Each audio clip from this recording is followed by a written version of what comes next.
පෙර දවසකදී වීඩියෝ එකකින් මම ඔබත් එක්ක කතා කළා මතක ඇති චීන උණ ගහක් සම්බන්ධව. මම එදා කිව්වා චීන උණ ගහක වර්ධනය ගැන චුට්ටක් හොයලා බලන්න කියලා. මේ චීන උණ ගහක වර්ධනයත් චීන උණ ගහේ පැවැත්මත් කොහොමද දරුවෙකුගේ ජීවිතයට අපේ ජීවිතයට අපි ආදර්ශයක් කරගන්නේ කියන එක අද කතා කරමු. චීන උණ ගහක් කියලා කියන්නේ අවුරුදු 5ක් තිස්සේම පොළව යට වැඩෙන දිනපතාම එයාට අවශ්‍ය කරන පෝෂකාංග ඒ වගේම ජලය ලබාගෙන පොළව තුල වර්ධනය වෙන පොළව තුල ලස්සන ශක්තිමත් මූල පද්ධතියක් වර්ධනය කරගන්න අපූර්ව ශාකයක්.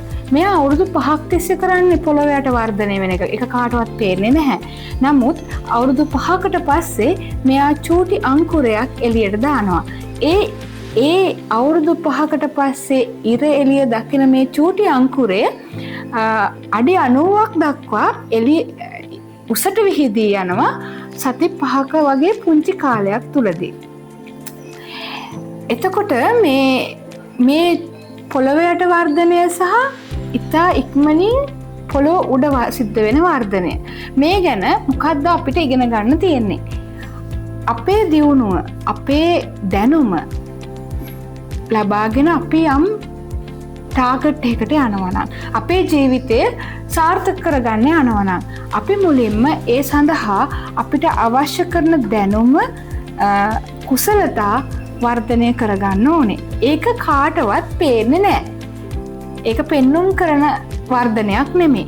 නමුත් මේ සඳහා ඒ වගේම මේ සඳහා තියෙන්න ඕන බොහොම ඉවසීමක්, කැපවීමක් සහ දරා ගැනීමක්.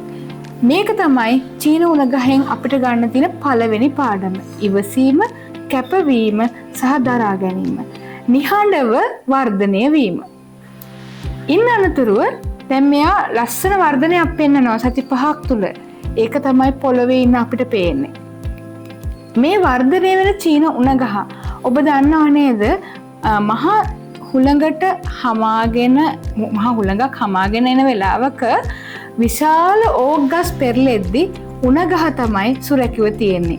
ඇයි ඒ උණ ගහ සුරැකිව තියෙන්නේ? උණ ගහ සතුව තියෙන අසීමිත නම්‍යශීලී හැකියාව.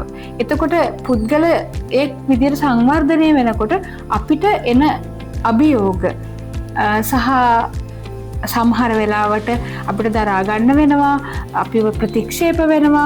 මේ හැම අවස්ථාවකදීම අපි මේ අවස්ථාව පිළිබඳ යම් නම්‍යශීලී හැකින් බැලුවොත් එහෙම අපිට මේ දේවල් සිද්ධ වෙන්නේ මොකද කියන එක පසුවිපරමකට බැලුවොත් එහෙම අපිට ඒ ගැන හොඳ හඳුනා ගැනීමක් කරන්න පුළුවන්.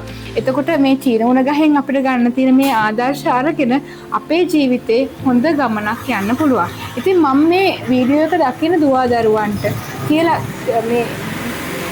මේක අවස්ථාවක් කරගන්නවා කියන්න ජීවිතයේදී බොහෝ හැලහැප්පීම් වෙනවා. බොහෝ දරා ගැනීම් සිද්ධ කරන්න වෙනවා. බොහෝ නිදි වර්ජිත රාත්‍රීන් ගත කරන්න සිද්ධ වෙනවා.